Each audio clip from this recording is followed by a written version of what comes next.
জীবনের লক্ষ্য আমাদের আল্লাহর জমিনে আল্লাহর দ্বীনকে জিন্দা করব, আল্লাহর জমিনে আল্লাহর দ্বীনকে বিজয়ী করব, আল্লাহর জমিনে কোরআনী শাসন কায়েম করব, আল্লাহর জমিনে খেলাফত কায়েম করব। সেজন্য যদি জীবন দিতে হয়, জীবন দেওয়াকে সৌভাগ্য মনে করব। রক্ত দিতে হলে রক্তের গঙ্গা প্রবাহিত করব।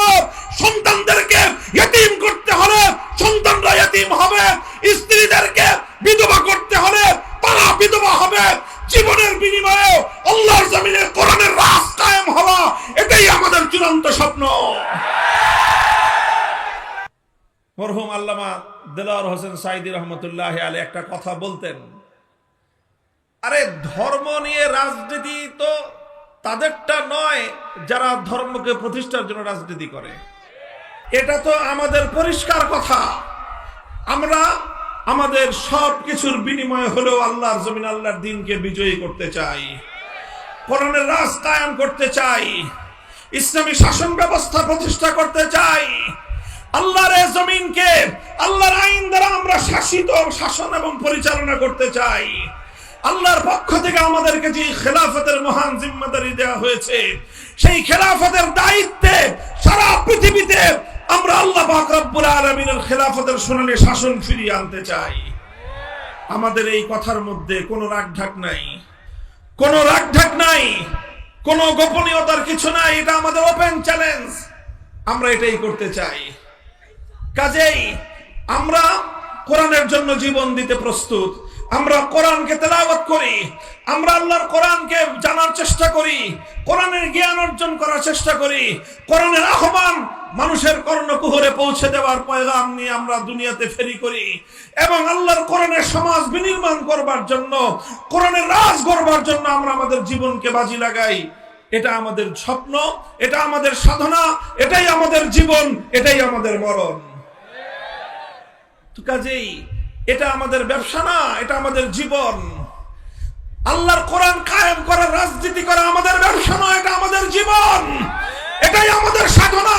এটার জন্যই আমরা বাঁচি, এটার জন্যই আমরা মরতে চেষ্টা করি।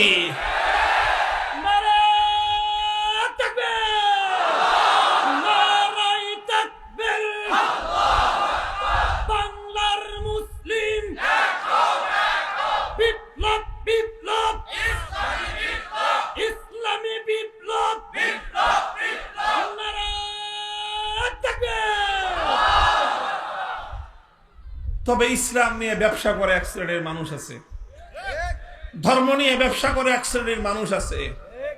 এরা কারা? ধর্ম নিয়ে ব্যবসা করে তারা নির্বাচন আসলে যারা মাথায় পট্টি বাঁধে, নির্বাচন আসলে যারা হাতে তসবিহ নেয়, নির্বাচন আসলে যারা মাথায় টুপি পরে মসজিদের মধ্যে গিয়ে মুসল্লিদের সঙ্গে কোরআনের পক্ষে থাকবার জন্য প্রত্যয় ব্যক্ত করে, আবার নির্বাচনের মাধ্যমে মানুষের ভোটটাকে ধোঁকা দিয়ে আদায় করবার পর, নির্বাচিত হয়ে যাওয়ার পর আল্লাহর কোরআনের বিরুদ্ধে যারা আইন তৈরি করে। ধর্ম নিয়ে ব্যবসা তারা করে যারা কোরআনের কথা বলে ক্ষমতায় আসবার পর আল্লাহর কোরআনকে উৎখাত করার জন্য তারা আইন তৈরি করে, রাজনীতি করে। আমরা ধর্ম নিয়ে ব্যবসা করি না, আমরা ধর্মের রাজনীতি করি। আমরা ইসলাম নিয়ে ব্যবসা করি না, আমরা ইসলামের রাজনীতি করি। এই কথাটা আমি অত্যন্ত আন্তরিকতার সাথে আওয়ামী লীগের অবশিষ্ট নেতাকর্মীদেরকে বলবো, আগামী দিনে যদি বাংলাদেশে রাজনীতি করতে হয়, আপনাদের এই মনোভাব এবং এই দৃষ্টিভঙ্গি পরিবর্তন করবেন। যে ইসলামী রাজনীতিকে ধর্ম ব্যবসা বলা হয় না, ধর্ম ব্যবসা বলা হয় যারা ধর্ম করে না, যারা ইসলামকে মানে না, অথচ ইসলামকে তারা মানুষের সামনে নিজের অচল মালকে পরিচালিত করবার জন্য, নিজের অবৈধ উদ্দেশ্য চরিতার্থ করার জন্য ইসলামের নামকে যারা স্বার্থ হিসেবে ব্যবহার করে, তারা ধর্ম নিয়ে ধর্মের ব্যবসা করে। কথাটা বললাম এই জন্য যে এই যে জায়গাতে আমাদের সঙ্গে যে তাদের বিরোধ, এই বিরোধ যতদিন পর্যন্ত তারা তাদের এই জায়গাটাকে, তাদের এই দৃষ্টিভঙ্গিকে সংশোধন না করবে, আমাদের সঙ্গে আপোষ হওয়ার কোনো সুযোগ নাই। এই প্রসঙ্গে সর্বশেষ কথা হলো আমার এই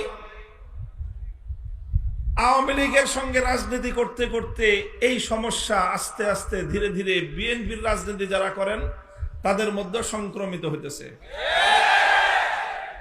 আমি পরিষ্কার পয়গাম দিয়ে দিতে চাই, পরিষ্কার এক বার্তা আমাদের পক্ষ থেকে দিয়ে দিতে চাই।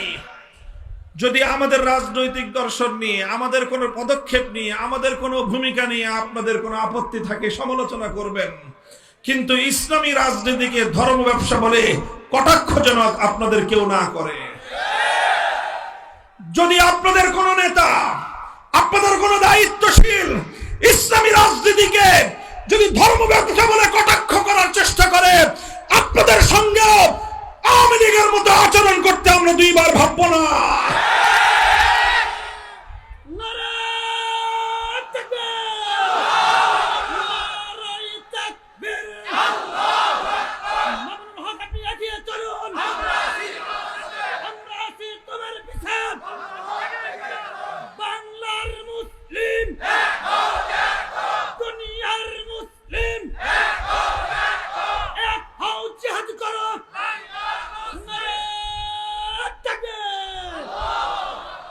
মুহতারাম হাজিরিন, কথাটা পরিষ্কার, সুন্দর একটা পরিষ্কার একটা বার্তা। আমি বাংলাদেশে যারা ইসলাম বিরোধী রাজনীতি যারা করেন অথবা অন ইসলামিক রাজনীতি যারা করেন তাদের প্রতি আমাদের পরিষ্কার বার্তা। এখন মুখে কথা বলছি, সুন্দরভাবে বুঝিয়ে বলছি। যদি আপনি ইসলামের বিরুদ্ধাচরণ করতে চান, গণতান্ত্রিক দেশে ইসলামের বিরুদ্ধাচরণ করতে পারেন। মনে রাখেন, ইসলামের বিরুদ্ধাচরণ করে কেউ ইসলামের এই আল্লাহর প্রজ্বলিত এই আলোক নিভিয়ে দিতে পারবে না। ইসলামের জন্মের প্রথম দিন থেকে ইসলামের বিরুদ্ধাচরণ করা হয়েছে। সকল বিরুদ্ধবাদীরাই একদিন ধ্বংস হয়ে গেছে। ইসলাম তার স্বমহিমায় পৃথিবীতে তার আলো বিকিরণ করেই গিয়েছে। আজও আপনি চাইলে আপনি ইসলামের বিরুদ্ধাচরণ করতে পারেন, কিন্তু ইসলাম প্রতিষ্ঠার রাজনীতিকে ধর্ম ব্যবসা বলে কটাক্ষ করবার চেষ্টা করবেন না। আজ এ কথা শান্ত কণ্ঠে বলছি। মনে রাখবেন, এ দেশে আমরা ধীরে ধীরে আলহামদুলিল্লাহ আল্লাহর কোরআনের প্রতি, ইসলামী অনুশাসনের প্রতি, ইসলামী শাসন ব্যবস্থার প্রতি, খেলাফতের শাসন ব্যবস্থার প্রতি, ইসলামী রাজনীতির প্রতি শুধুমাত্র আলেম সমাজ নয়, শুধুমাত্র মাদ্রাসা মসজিদের জনশক্তি নয়, প্রতিটি বিশ্ববিদ্যালয়ে, প্রতিটি ক্যাম্পাসে, প্রতিটি কলেজে, স্কুলে পর্যন্ত ইনশাআল্লাহ আল কোরআনের সৈনিক তৈরি হতে শুরু করেছে। আমরা ইসলামী রাজনীতির আহ্বান সমাজের প্রতিটি মানুষের কাছে পৌঁছে দিতে চাই। সমালোচনা করতে হয় করবেন, ইসলামী রাজনীতিকে ধর্ম ব্যবসা বলে আখ্যায়িত করবার, ইসলামী রাজনীতিকে ধর্ম ব্যবসা বলে কটাক্ষ করার এই আস্পর্ধা বাংলার মাটিতে বেশি দিন বরদাস্ত করা হবে না। ইসলামী রাজনীতির বিরুদ্ধে কেউ যদি কটাক্ষ করে, সরাসরি ইসলামের অবমাননা। যেমনি ভাবে ইসলামের যে কোনো বিধানকে কটাক্ষ করলে ইসলামের অবমাননা হয়, ইসলামের যে কোনো বিধানকে কটাক্ষ করলে আল্লাহর অবমাননা হয়, ঠিক তদ্রুপ ইসলামী রাজনীতিকে কটাক্ষ করলে আল কোরআনের অবমাননা হয়। ইসলামী রাজনীতিকে কটাক্ষ করলে আল্লাহর অবমাননা হয়, ইসলামী রাজনীতিকে কটাক্ষ করলে ইসলামী শরীয়তের অবমাননা হয়, ইসলামী রাজনীতিকে কটাক্ষ করলে আল্লাহর জমিনে ইসলামী রাজনীতির প্রবর্তক নবী মুহাম্মদ আরবীর কটাক্ষ এবং অবমাননা করা হয়। সাবধান, হুঁশিয়ার, এটা ঈমানের সঙ্গে জড়িত একটা প্রশ্ন। আল্লাহ পাক রব্বুল আলামিন সকলকে বুঝবার তৌফিক দান করেন। আমি কোরআনে কারীমের যে আয়াত তেলাওয়াত করেছিলাম সেই আয়াতের আলোচনার দিকে যেতেই পারলাম না। দীর্ঘ আলোচনা আমি করব না। কোরআনে কারীমের সূরাতুন নিসার মধ্যে ৬০ নম্বর আমার তেলাওয়াতকৃত আয়াতে আল্লাহ পাক রব্বুল আলামিন একটি প্রশ্ন রেখেছেন। বিস্ময়কর, বিস্ময়াভিভূত হয়ে বিস্ময়ের সঙ্গে আল্লাহ পাক রব্বুল আলামিন আশ্চর্য বোধ করে একটি প্রশ্ন রেখেছেন। আল্লাহ বলেন, আলাম তারা ইলাল্লাযীনা ইয়াজউমুনা আন্নাহুম আমানু বিমা উনজিলা ইলাইকা ওয়া মা উনজিলা মিন ক্বাবলিক ইউরিদুনা আন ইয়াতাহাকামু ইলা আত-তাগুতি ওয়া ক্বাদ উমিরু আন ইয়াকফুরু বিহি ওয়া ইউরিদু আশ-শাইতানু আন ইউদিল্লাহুম দালালাম বাঈদা। আল্লাহ বলেন যে তোমরা কি দেখেছো এক শ্রেণীর মানুষ এমন রয়েছে, তোমরা কি লক্ষ্য করো যে কিছু মানুষ এমন রয়েছে ইয়াজুমুনা আন্নাহুম আমানু, তারা দাবি করে যে তারা নাকি ঈমানদার। তারা কি দাবি করে? কি দাবি করে? তারা নিজেদেরকে ঈমানদার বলে দাবি করে। ইয়াজুমুন অর্থই হলো ইয়াদউন, তারা নিজেদেরকে ঈমানদার বলে দাবি করে।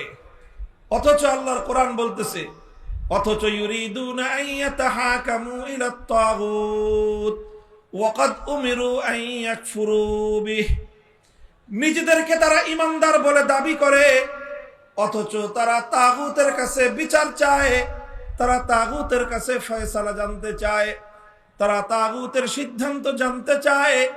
অথচ আল্লাহর পক্ষ থেকে সমস্ত মানব জাতিকে স্পষ্ট বার্তা দিয়ে দেওয়া হয়েছে যে তোমরা তাগুতকে অস্বীকার করো। কোরআনে কারীমের এই আয়াত, সূরাতুন নিসার এই আয়াত স্পষ্ট ভাষায় মানব জাতির কাছে একটা বার্তা তুলে ধরে। সেই বার্তাটা হলো এই, যারা তাগুতকে বিশ্বাস করে, যারা তাগুতের সিদ্ধান্ত মানবার জন্য প্রস্তুত হয়, তারা আর কিছু হলেও হতে পারে, হাজি হতে পারে, গাজী হতে পারে, পাজি হতে পারে, কিন্তু ঈমানদার হতে পারে না। আল্লাহর কোরআনের বার্তা হলো এই যে তুমি তাগুতের কাছে ফয়সালা চাইবা, তাগুতের কাছে সিদ্ধান্ত জানতে চাইবা, তাগুতের বিচার মানবা, আবার নিজেকে ঈমানদারও মনে করবা। এই দুটো কোশ্চেন কেন একত্রিত হতে পারে না। কোরআনে কারীমের বহু আয়াত একইভাবে আল্লাহ পাক রব্বুল আলামিন তাগুতের প্রতি ঈমানদারদেরকে চূড়ান্তভাবে তাগুতকে বর্জন করতে বলা হয়েছে।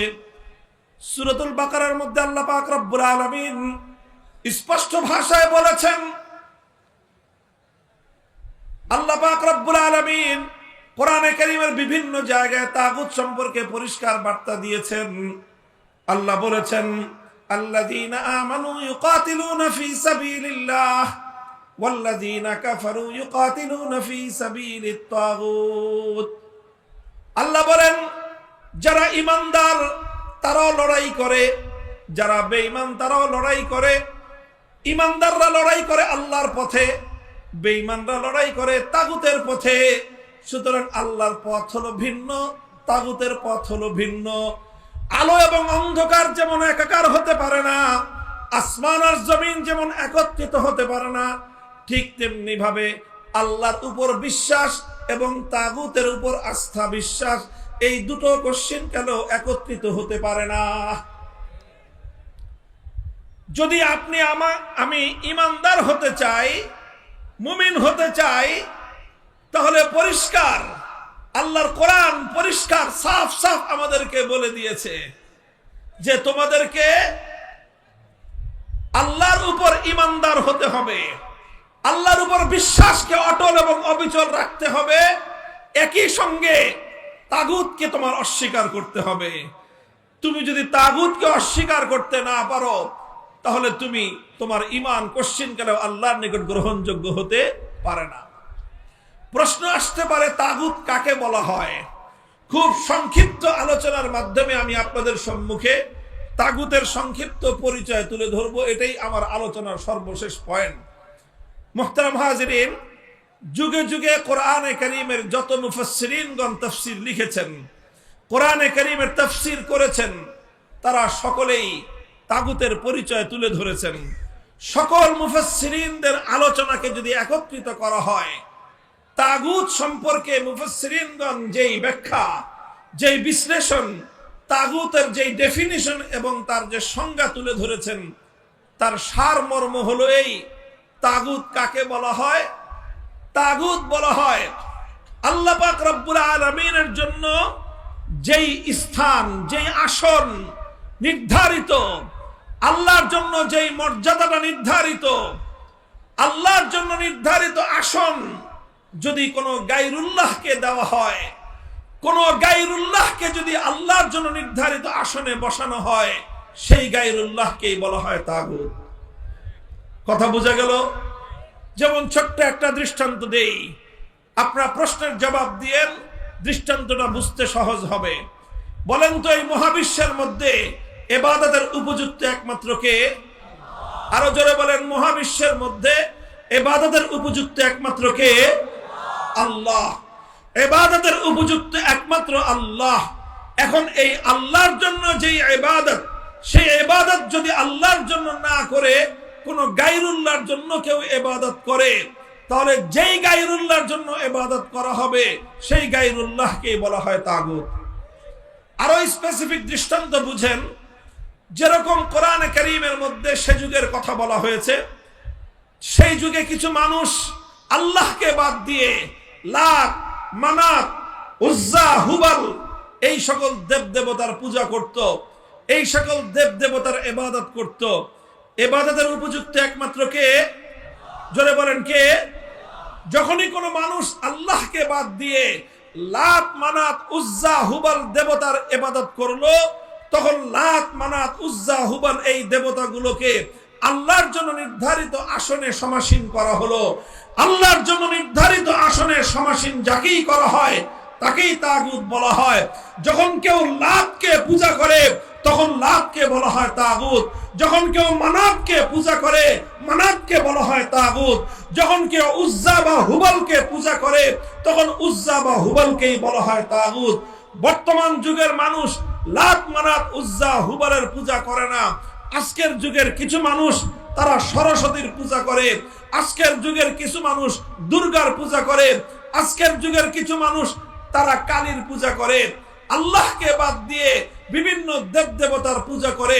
যখনই কোনো মানুষ আল্লাহকে বাদ দিয়ে কোন দেবদেবতাকে পূজা করলো, আল্লাহকে বাদ দিয়ে দুর্গার ইবাদত করলো, তখন দুর্গাকে বলা হয় তাগুত।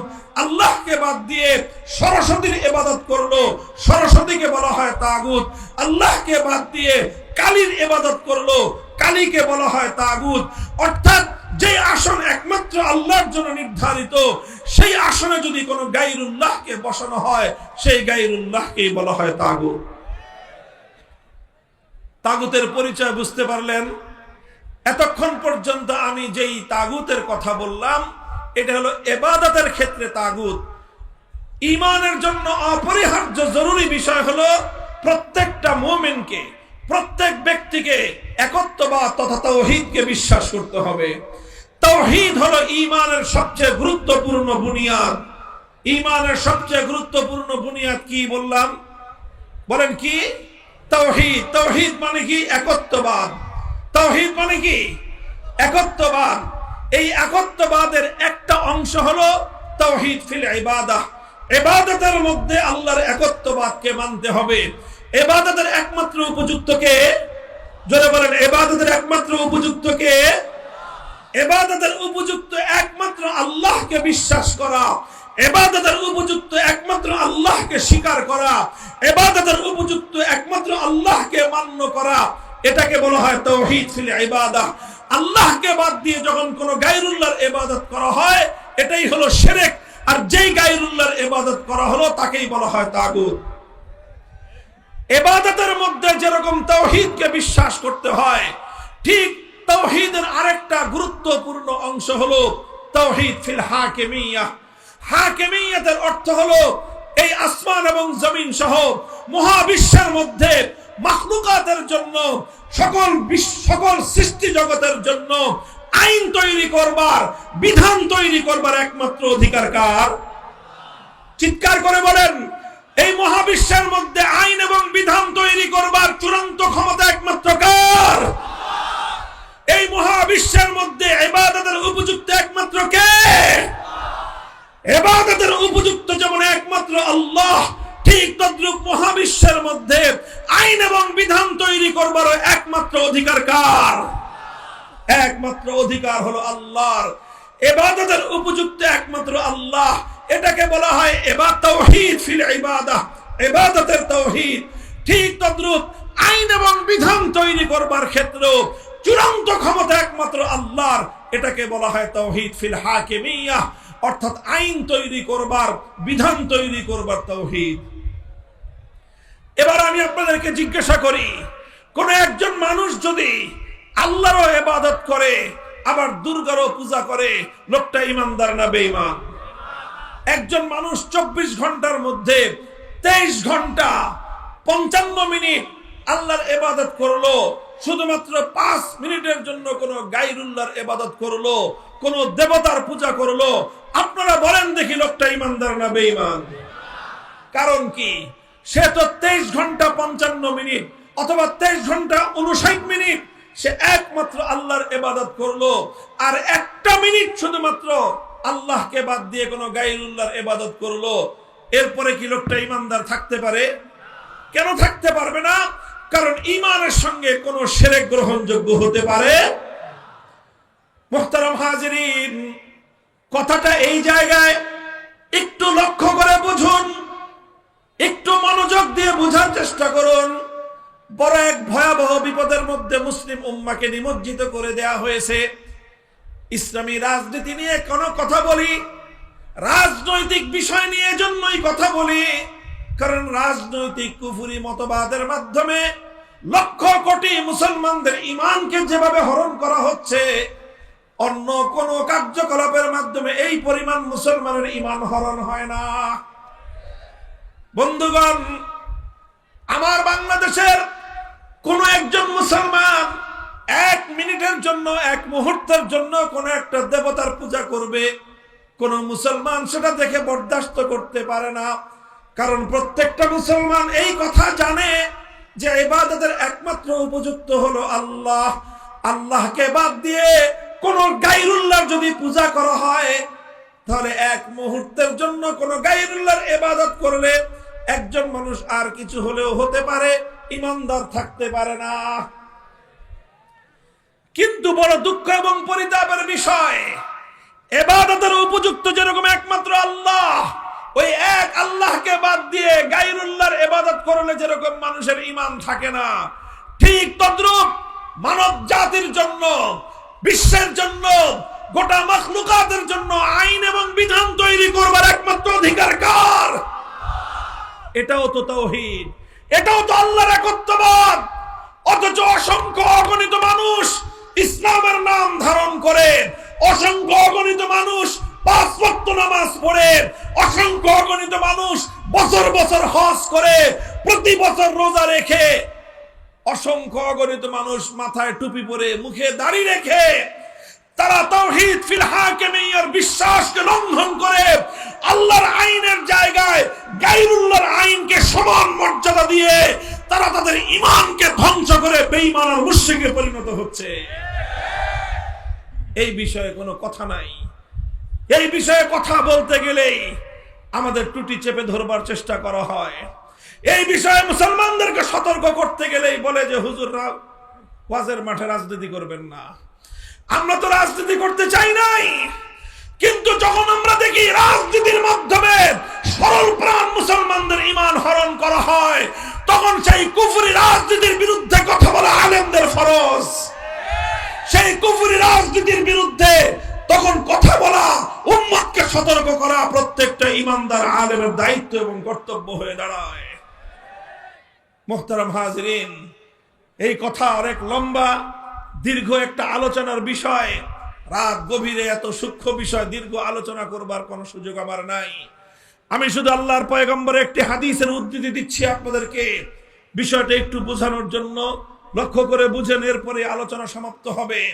হযরতে আদী ইবনে হাতেম রাদিয়াল্লাহু তাআলা আনহু, আল্লাহর নবীর একজন জলিলুল কদর সাহাবী, অতি উচ্চ মর্যাদা সম্পন্ন একজন সাহাবী। নাম হলো তার আদী, তার বাবার নাম হাতেম তাই। আমরা হাতেম তাইয়ের নাম শুনেছি, বিশ্ববিখ্যাত, পৃথিবীর মধ্যে একজন দানবীর। আজও পর্যন্ত পৃথিবীতে দান এবং মানুষকে উপকার করার ক্ষেত্রে এক কিংবদন্তি নাম হলো হাতেম তাই। এই হাতেম তাইর ছেলে ছিলেন আদী ইবনে হাতেম। আদী ইবনে হাতেম তিনি তার গোত্রের একজন সর্দার ছিলেন, প্রধান ছিলেন। তারা খ্রিস্টান জাতি ছিলেন। সেই আদী ইবনে হাতেম আল্লাহর নবীর কাছে আসলেন নবীজির সঙ্গে দেখা করতে। নবীজির কাছে এসে দেখেন যে আল্লাহর নবী কোরআনে কারীমের সূরাতুল বারাতের আয়াত তেলাওয়াত করতেছেন, ইত্তাখাযু আহবারাহুম ওয়া রুহবানাহুম আরবাবাম মিন দুনিল্লাহ, ইত্তাখাযু আহবারাহুম ওয়া রুহবানাহুম আরবাবাম মিন দুনিল্লাহ। আল্লাহ পাক রব্বুল আলামিন কোরআনে কারীমের মধ্যে খ্রিস্টানদের সম্পর্কে একটা অভিযোগ করেছেন। অভিযোগটা হলো খ্রিস্টানরা তাদের মধ্যকার দুই শ্রেণীর মানুষ, এক হলো আহবার অর্থাৎ তাদের মধ্যে যারা জ্ঞানী সম্প্রদায়, আরেক হলো তাদের রুহবান, তাদের মধ্যে যারা পাদ্রী সম্প্রদায়। তাদের জ্ঞানী এবং তাদের পাদ্রী এই দুই শ্রেণীর মানুষকে তারা রব বলে গ্রহণ করে নিয়েছে আল্লাহকে বাদ দিয়ে। এটা হলো খ্রিস্টানদের ধর্মবিশ্বাস। যখন আল্লাহর নবী কোরআনের এই আয়াত শুনলেন, এই আয়াত তেলাওয়াত করলেন, আদি ইবনে হাতেম আল্লাহর নবীর কাছে প্রশ্ন করলেন, যে ইয়া রাসূলুল্লাহ, আপনার কোরআনের মধ্যে, আপনাদের ধর্মগ্রন্থে আমাদের খ্রিস্টানদের সম্পর্কে যে অভিযোগটা করা হয়েছে সেই অভিযোগটা তো অবাস্তব। আল্লাহর নবী বললেন, কিভাবে অবাস্তব? বললেন, আমরা তো কোনোদিন কোনো খ্রিস্টান, আমাদের কোনো জ্ঞানীকে আমরা রব বলি নাই। আমরা তো কোনোদিন আমাদের কোনো জ্ঞানী ব্যক্তির পূজা বা ইবাদত করি না। আমরা তো কোনোদিন আমাদের মধ্যকার কোনো পাদ্রীর পূজা করি না। আমরা তো কোনোদিন আমাদের কোনো পাদ্রীকে আমাদের রব বলে আমরা ঘোষণা করি নাই। তাহলে আপনি কেন বলছেন যে খ্রিস্টানরা তাদের পাদ্রী এবং তাদের জ্ঞানীদেরকে রব বলে গ্রহণ করে নিয়েছে? এই কথাটা তো খ্রিস্টানদের সম্পর্কে ঠিক নয়। আল্লাহর নবী তখন আদি ইবনে হাতেমকে পাল্টা প্রশ্ন করলেন, হে আদি তুমি জবাব দাও, হে আদি তুমি জবাব দাও যে তোমরা আলাস্তুম হাররামতুম মা হাররামুহু ও আহলালতুম মা আহাল্লুহ। তুমি আমাকে একটা জবাব দাও, তোমাদের খ্রিস্টানদের মধ্যে এমন কোন রীতি আছে কিনা যে আল্লাহ পাক রব্বুল আলামিন কোন একটা জিনিসকে বৈধ বলেছেন, অথচ আল্লাহর সেই হালালকৃত বৈধ জিনিসটাকে তোমাদের জ্ঞানী এবং পাদ্রীরা মিলে যদি অবৈধ ঘোষণা করে দেয়, তখন খ্রিস্টান তোমরা সম্প্রদায়, তোমাদের জ্ঞানীদের, তোমাদের সুশীল সমাজ যখন সেটাকে অবৈধ বলল, আল্লাহ বৈধ বলেছেন, হালাল বলেছেন, তোমাদের সুশীলরা যখন সেটাকে হালাল অবৈধ বলে দেয়, তোমরা সেটাকে অবৈধ বলে মেনে নাও। আবার বিপরীতে আল্লাহ যেটাকে অবৈধ করেছেন, আল্লাহ যেটাকে হারাম করেছেন, তোমাদের জ্ঞানী সম্প্রদায়, পাদ্রী সম্প্রদায় মিলে সেটাকে যখন বৈধ বলে দেয়, তখন তোমরা সেটাকে বৈধ বলে মেনে নাও। এমন বিষয় খ্রিস্টানদের মধ্যে আছে কিনা? তখন আদি ইবনে হাতেম বললেন যে হ্যাঁ ইয়া রাসূলুল্লাহ, এই ধরনের বিষয় তো খ্রিস্টানদের মধ্যে আছে। খ্রিস্টানদের মধ্যে এমন অহরহ ঘটনা ঘটে যখন তাদের আল্লাহ প্রদত্ত কোনো বিধান, আসমানি শরীয়তের কোনো বিধান যখন তাদের পছন্দ হয় না, আল্লাহ যেটাকে বৈধ করলেন এটা তাদের পছন্দ হয় না, তখন তাদের পাদ্রীরা এবং তাদের জ্ঞানীরা মিলে সেটাকে অবৈধ ঘোষণা করে দেয়, আর খ্রিস্টান সম্প্রদায় সেটাকে অবৈধ বলে মেনে নেয়। আবার যখন আল্লাহ যেটাকে অবৈধ করেছেন সেটা তাদের করতে মনে চায়, তখন তাদের জ্ঞানী এবং তাদের পাদ্রী সম্প্রদায় বলে বসে তারা একটা আইন পাশ করে দেয় যে এখন থেকে এটা বৈধ। তখন গোটা খ্রিস্ট সম্প্রদায় সেটাকে বৈধ বলে মেনে নেয়। এই বিষয়টা আছে।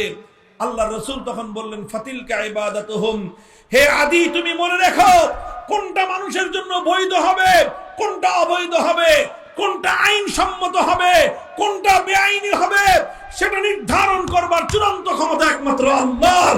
দুনিয়ার কোন মানুষ আল্লাহ পাক রব্বুল আলামিনের কোন বৈধকে অবৈধ ঘোষণা করতে পারে না। আল্লাহর কোন অবৈধকে দুনিয়ার কোন মানুষ বৈধ ঘোষণা করতে পারে না। যে মানুষ আল্লাহর বৈধকে অবৈধ বলবে, যে মানুষ আল্লাহর অবৈধকে বৈধ বলবে, সে সরাসরি আল্লাহর সঙ্গে টক্কর দিল, সে আল্লাহর সঙ্গে বিরোধ করলো। এই পৃথিবীতে সে হলো সবচেয়ে বড় তাগুত। মুহতারাম হাজিরিন, বড় দুঃখ এবং পরিতাপের বিষয় হলো এই যে এক মিনিটের জন্য আল্লাহর জায়গায় কোন গায়রুল্লাহর ইবাদত করলে কোন মানুষ ইমানদার থাকতে পারে না। এই কথা সবাই মানে, এই কথা সবাই বিশ্বাস করে, অথচ আজ পাশ্চাত্য রাজনীতি আমাদের সমাজের মধ্যে এমন এক ভয়ঙ্কর রাজনৈতিক দর্শন চাপিয়ে দিয়েছে, যেই রাজনৈতিক দর্শনের মাধ্যমে সমাজের কিছু নির্বাচিত মানুষ কোন একটা সংসদে বসে অথবা কোন একটা মন্ত্রণালয়ে বসে, মন্ত্রী পরিষদের বৈঠকে বসে আল্লাহর কোরআনের অসংখ্য আইনকে তারা পরিবর্তন করে দিচ্ছে, আল্লাহর কোরআনের বিধানকে তারা পরিবর্তন করে দিচ্ছে। আর হাজার হাজার লক্ষ লক্ষ মানুষ টুপি পরে নামাজ পড়ে, অথচ আল্লাহর কোন আইনকে যখন পরিবর্তন করে দেয়া হয় তখন তারা সকলেই সেই মানুষের বানানো আইনকে আল্লাহর আইনের পরিবর্তে তারা মেনে নেয়। ও দোস্ত, পৃথিবীতে এর চেয়ে বড় শিরক আর কিছুই হতে পারে না। মুহতারাম হাজিরিন, আখেরি পয়গাম আপনাদের কাছে এটাই বলতে চাই, পৃথিবীতে মুসলমানদের মধ্যে অভিশাপ ছিল না। 600 বছর পর্যন্ত পৃথিবী মুসলমানরা শাসন করেছে। কোনদিন কোন মুসলিম জাতির মধ্যে এমন চিন্তাও কেউ করে নাই যে আল্লাহর আইনকে পরিবর্তন করে মানুষ কোন আইন তৈরি করতে পারে। সর্বপ্রথম মুসলমানদের মধ্যে অভিশাপ তৈরি হয়েছে। ওই অভিশাপ দেখা দিয়েছে চেঙ্গিস খানদের মাধ্যমে, হালাকু খানদের উত্তরসূরিদের মাধ্যমে।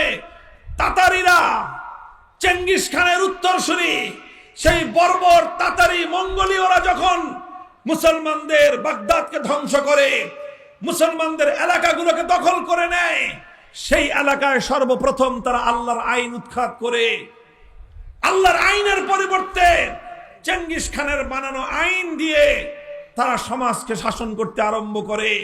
সর্বপ্রথম মুসলমানদের উপরে অভিশাপ চাপিয়ে দেয় কারা? মঙ্গোলীয় তাতারিরা। যখন এই অভিশাপ মুসলমানদের উপর চেপে বসে, এই বিপদ যখন মুসলমানদের উপর চেপে বসে, মুসলমানদের আলেম সমাজ, মুসলমানদের নেতৃত্ব লক্ষ লক্ষ মানুষের রক্তের বিনিময়ে, শাহাদাতের বিনিময়ে এই চেঙ্গিসি ফিতনা আল্লাহর আইনের পরিবর্তে মানুষের বানানো আইনকে মোকাবেলা করার জন্য, মুসলিম সমাজ থেকে উৎখাত করার জন্য তারা অবিরাম সংগ্রাম করেছেন। শাইখুল ইসলাম ইবনে তাইমিয়া রাহমাতুল্লাহ আলাইহি, যার নাম আজ উচ্চারণ করা হয় আরবে এবং আজমে, যেই শাইখুল ইসলাম ইবনে তাইমিয়ার নাম উচ্চারণ না করে দুনিয়ার মুসলিম উম্মাহ এক কদম সামনে চলতে পারে না। সেই ইবনে তাইমিয়া রাহমাতুল্লাহ আলাইহি তার জীবদ্দশায় এই তাতারিদের মোকাবেলা করতে গিয়ে জীবনের দীর্ঘ একটা সময় কারারুদ্ধ থেকেছেন। 6 বার তিনি কারারুদ্ধ হয়েছেন।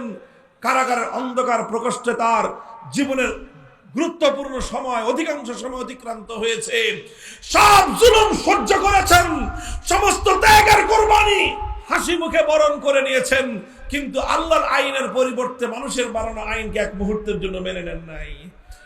অনেক ত্যাগের কোরবানির মাধ্যমে এক সময় তাতারিদের পতন হয়, অনেক তাতারিরা মুসলমান হয়ে যায়, বাকিরা উৎখাত হয়ে আবার মুসলমানদের উপর, সেই মুসলমানদের উপর থেকে সেই বিপদ দূর হয়ে আবার আল্লাহর আইন এবং আল্লাহর শাসন, আল্লাহর কোরআনের শাসন ফিরে আসে। এইভাবে চলতে চলতে সেই মুসলমানদের সালতানাতে ওসমানিয়ার সময় পর্যন্ত, মুসলমানদের সালতানাতে ওসমানিয়া এবং এই ভারতবর্ষের মোগল সাম্রাজ্য সময় পর্যন্ত আইন চলতো একমাত্র কার? শাসন করত মুসলমান, শাসন করত শাসক, শাসন করত রাজা বাদশাহ, আইন চলতো কার? এভাবেই চলছে মুসলমানরা। যখন 1757 সালে সর্বপ্রথম এই ব্রিটিশ বর্ষ, এটা যখন এই ভারতবর্ষকে ব্রিটিশরা দখল করে, মুসলমানদের রাজত্বকে দখল করে, ব্রিটিশরা যখন তাদের গোলামির জিঞ্জির দিয়ে জাতিকে বন্দী করে নেয়, তখন তারা সবচেয়ে বড় যেই বিপদটা মুসলমানদের কাঁধের উপর চাপিয়ে দিয়েছিল, তাদের স্বাধীনতা কেড়ে নিয়েছে, দেশ কেড়ে নিয়েছে, সম্পদ কেড়ে নিয়েছে, এটা বড় বিপদ ছিল না, বরং সবচেয়ে বড় বিপদ ছিল ব্রিটিশরা। তারা মুসলমানদের সমাজ থেকে আল্লাহর আইন, আল্লাহর কোরআনের আইন, শরীয়তের আইনকে উৎখাত করে ব্রিটিশ প্রবর্তিত আইন মুসলমানদের উপর চাপিয়ে দেয়। মুহতারাম হাজিরিন, বছর পর্যন্ত ব্রিটিশদের মোকাবেলা করা হয়েছে, সংগ্রাম করা হয়েছে, যুদ্ধ করা হয়েছে, জিহাদ করা হয়েছে, ব্রিটিশদেরকে উৎখাত করা হয়েছে। 1947 সালে 190 বছরের সংগ্রামের মধ্য দিয়ে ব্রিটিশদেরকে উৎখাত করা হয়েছিল।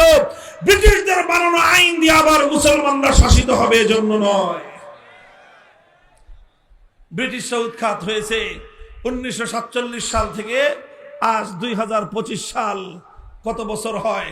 প্রায় 75 বছর, প্রায় 72 বছর। দীর্ঘ সময় বন্ধুগণ, এই দীর্ঘ একটা সময় ৭৮ বছর সময় অতিক্রান্ত হয়েছে। মুসলমানরা একটাই আক্ষেপ, যারা কোরআন বুঝেন, যারা হাদিস বুঝেন, ইসলামের ইতিহাস নিয়ে যারা স্টাডি করেন, আমাদের আক্ষেপ একটাই, ৭৮ বছর আগে ব্রিটিশদেরকে আমাদের পূর্বপুরুষরা রক্তের বিনিময়ে, শাহাদাতের বিনিময়ে, অসংখ্য অগণিত মানুষের জীবনের বিনিময়ে যেই ব্রিটিশদেরকে বিতাড়িত করে আমরা আমাদের মাতৃভূমিকে স্বাধীন করেছিলাম, আমাদের মানচিত্র স্বাধীন হয়েছে, পতাকা স্বাধীন হয়েছে, কিন্তু জাতি হিসেবে আজও আমরা স্বাধীন হতে পারি নাই। বলবেন কেন জাতি হিসেবে স্বাধীন হতে পারলাম না?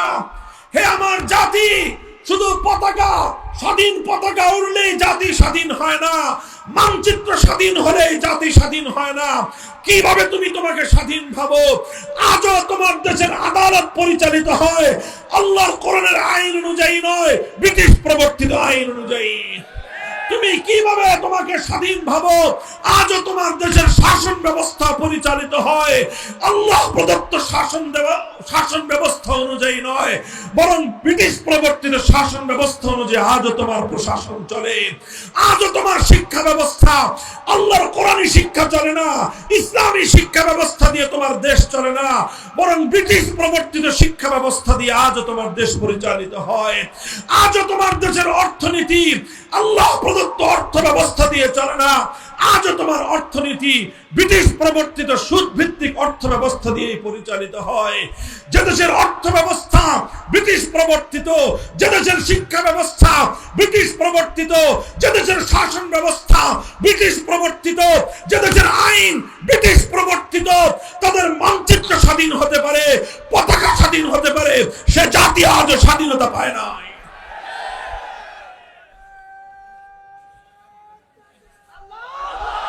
ভাই আমার, আখেরি পয়গাম, জুলাই এবং আগস্ট বিপ্লবকে দ্বিতীয় স্বাধীনতা বললে কিছু মানুষ সহ্য করতে পারে না, অথচ জুলাই এবং আগস্টের বিপ্লবের মাধ্যমে প্রকৃত অর্থেই বাংলার মানুষ নতুন করে স্বাধীনতা পেয়েছে।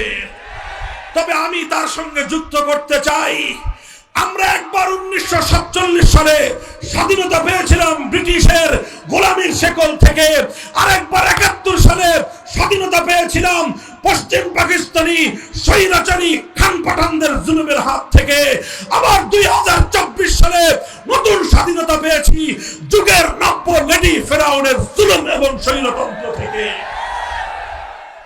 তবে শেষ যেই কথাটা, এই 3 স্বাধীনতার পরেও আজও আমরা পরিপূর্ণ স্বাধীনতা পাই নাই। বলবেন হুজুর 3টা স্বাধীনতা পাইলাম এরপরেও পূর্ণ হয় নাই। আমি বলবো না, আজও আমরা পূর্ণ স্বাধীন হই নাই।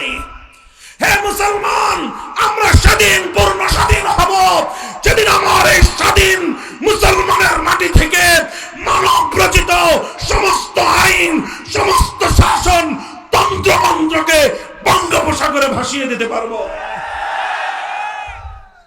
আলহামদুলিল্লাহ, জুলাই এবং আগস্ট বিপ্লবের মধ্য দিয়ে আমরা এখন নতুন করে সেই স্বপ্ন দেখতে শুরু করেছি। আলহামদুলিল্লাহ বলেন, কথা ঠিক না বেঠিক? বলবেন হুজুর জুলাই আগস্টে কি ইসলামী বিপ্লব হয়েছে?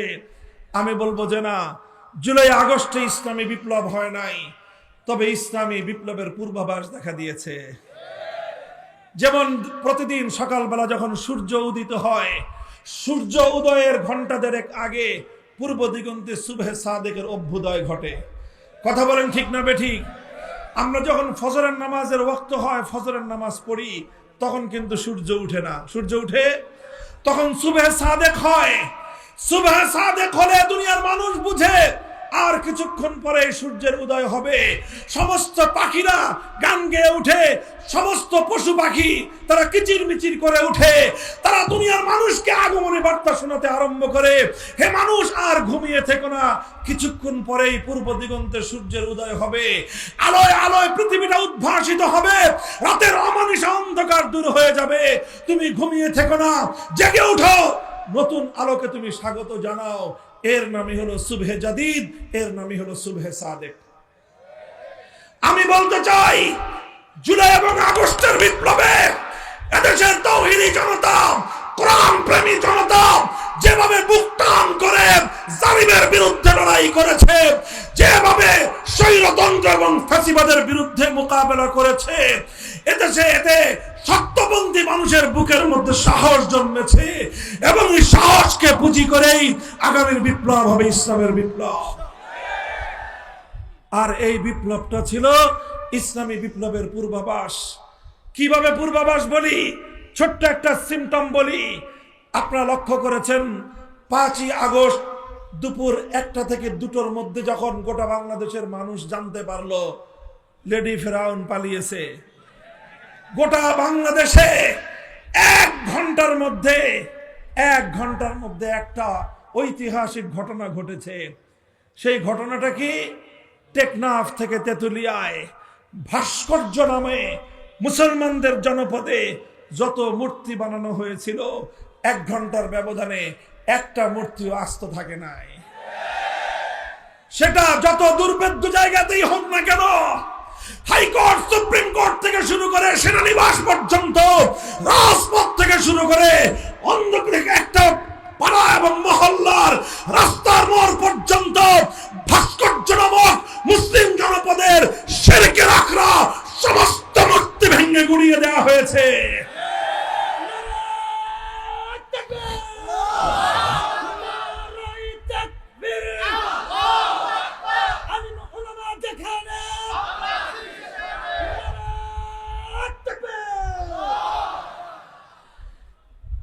এটা বিপ্লবের সিম্পটম।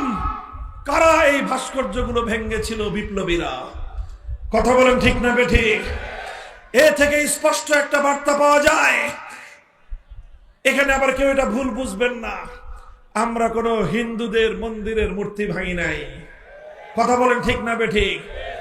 কোন হিন্দুদের, সংখ্যালঘুদের মন্দির, তাদের বাসা বাড়িতে রক্ষিত কোন একটা মূর্তির গায়ে ফুলের টোকাও দেওয়া হয় নাই।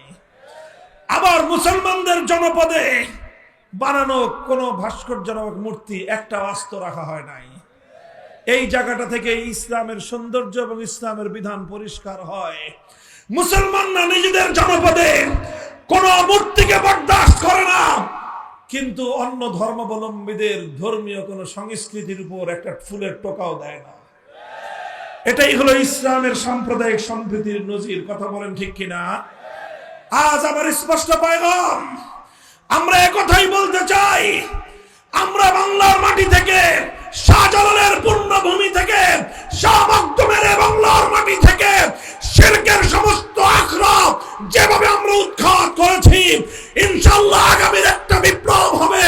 সেই বিপ্লব হবে আল্লাহর জমিনে মানব রচিত সমস্ত আইনকে উৎখাত করে আল্লাহর কোরআনের আইন এদেশে বিজয়ী করা হবে, বিজয়ী করা হবে, বিজয়ী করা হবে ইনশাআল্লাহ।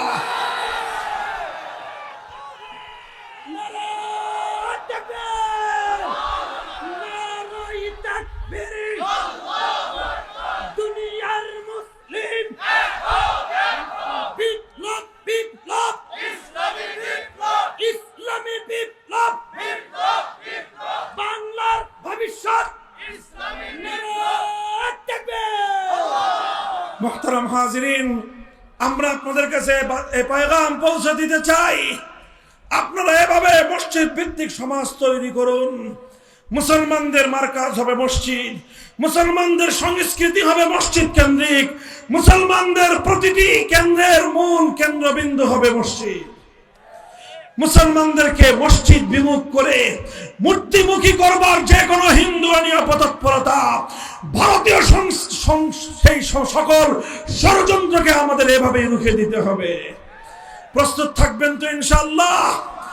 যেভাবে ফ্যাসিবাদকে বাংলার মাটি থেকে উৎখাত করা হয়েছে, যেভাবে ছোট ছোট স্বাধীনতা এনেছি, চূড়ান্ত স্বাধীনতা আনবার জন্য আল্লাহর কোরআনকে আল্লাহর জমিনে চূড়ান্ত ভাবে বাস্তবায়ন করবার জন্য যদি আমাদের রক্ত দিতে হয়, রক্ত দিতে হবে, জীবন দিতে হলে জীবন দিতে হবে, শাহাদাতের নজরানা দিতে হলে শাহাদাতের নজরানা দিতে হবে। 2000 তাজা প্রাণের মাধ্যমে 2000 তাজা প্রাণের মাধ্যমে যদি আমরা ফ্যাসিবাদকে বিতাড়িত করতে পারি, সেখানে মানব রচিত সমস্ত তন্ত্র মন্ত্রের কবর রচনা করে আল্লাহর কোরআনকে বিজয়ী করবার জন্য যদি 20,000 মানুষের শাহাদাতের নাম প্রয়োজন হয়, শহীদি ঈদগাহে মাথায় কাফনের কাপড় বেঁধে কারা কারা প্রস্তুত থাকবা? হাত তুলে খোদার কাছে শপথ করো।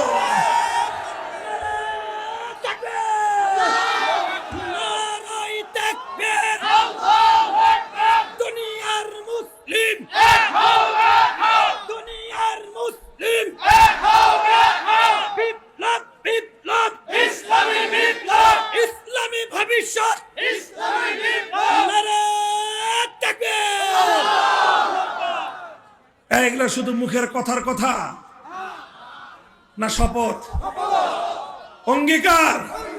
কার সাথে? কার সাথে?